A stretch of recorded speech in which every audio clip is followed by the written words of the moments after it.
Finally, the skies have behaved. The clouds indicate rains. There is hope after a long period of blue skies. At least now there is hope in many parts of the country, or a good number of the counties now reports of rains. Even if not as much, but at least this gives hope to the farmers, and especially so for pasture, for vegetables, for crops that do not require a lot of rain, for fast-growing crops, things like pulses, things like the maize that is require short period and less rains. At least this is an opportunity for people to apply the agricultural knowledge that they have been given to be able to have some harvest in the midst of the little rain that may fall in many of the places. That is why the climate information is very, very important, so that farmers can be able to use the information that has been provided by the relevant organization that actually deals with the climate and weather information service provision.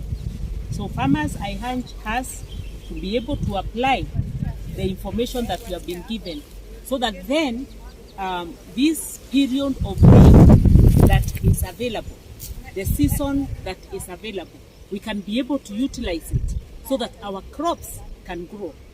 And important for the pasture, especially for the pastoralists, it is very, very important. We ensure that where our pasture should grow, at least we are keen. If there is any rainwater that is just flooding the place, it is important that we see if we can even harvest the rainfall, so that after the rains have stopped, we can be able to release this harvested water to the fields, so that we don't lack pasture within a very short period. I do hope that this relief of rains that we are experiencing currently will be able to reduce the stress in the minds of the people.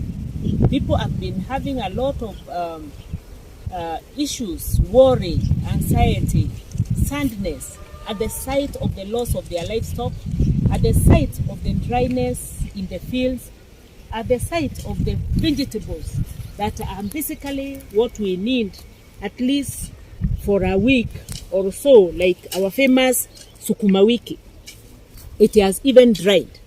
So there is hope for us as a people. There is hope that we can get some kind of harvest.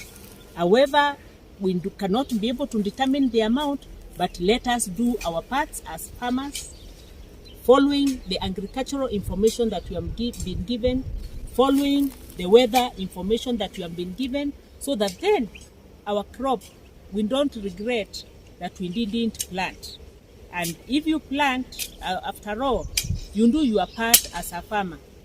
We are not, we are people who know that the rains we cannot control. When God gives us the rain, it will be a good thing to have a harvest, at least of whatever amount you can harvest. It will give us a relief.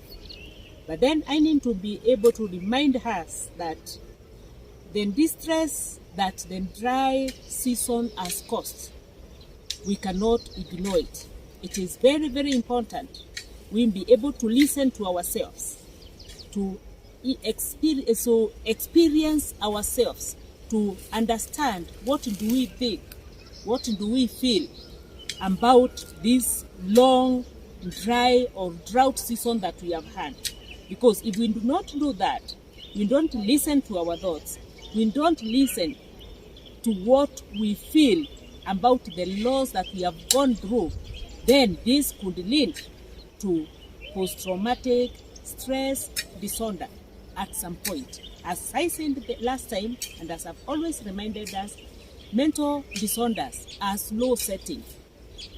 And one drought period like this, followed by another maybe incidents of something else, not necessarily even a drought, even a loss of a human being, even loss of property, even an accident or any traumatic occurrence in the life of a person, it can actually be harmful to one's health. So it is important that we do not ignore.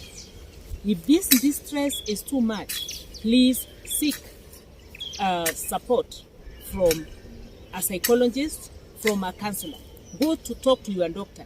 At least talk to somebody about it, so that at the end of the day, you are mentally stable to be able even to run your daily activities, to be able to wait for your crop to grow, so that you can be able even to do the activities of the field as you plan and await the harvest. It will not be very good if you are mentally unstable, and the time people are harvesting, you are not able to really appreciate or even enjoy the crop that you have planted. So let us not be these people who will say the season, at least the rain has come, let's wish that out, and then we just live as if nothing had happened.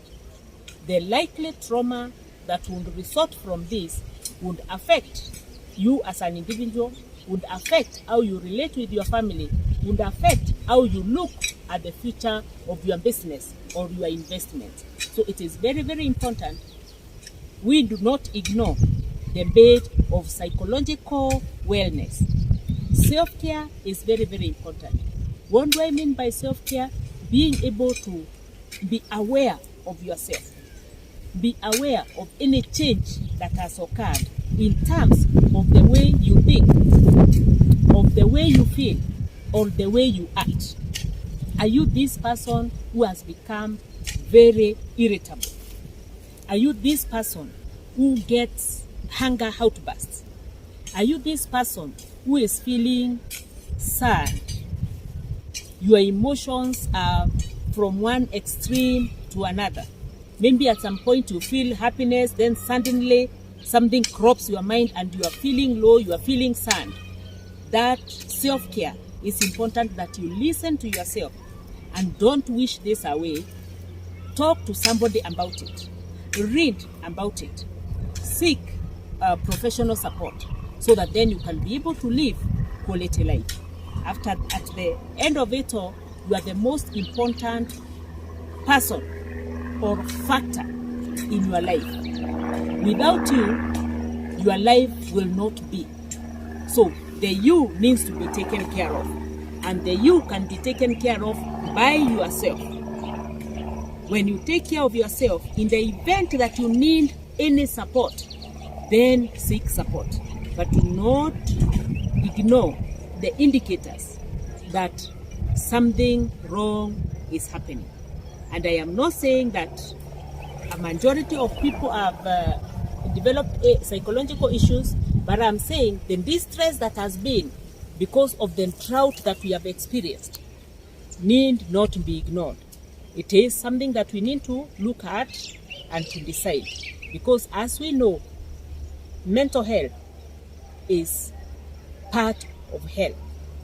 And if one is not well mentally, if one is not well physically, if one is not well spiritually, the three in one person, then it means you are living a life that is not pleasurable, a life that you have compromised some aspect of your life, and it brings your life quality of life down by and by, and essentially you can easily develop a mental disorder that progresses to severity, and at the end of it, you start taking medicine for something that you would have handled early enough through talk therapy. So let us not keep quiet. Let us not shut ourselves out. Let us not shut our lives to ourselves, but be able to reach out for support. because it is very, very important to take care of your mental wellness. For your well-being is a significant part of your life and your development. Thank you. See you in the next episode. Remember to like, subscribe, and share. Thank you.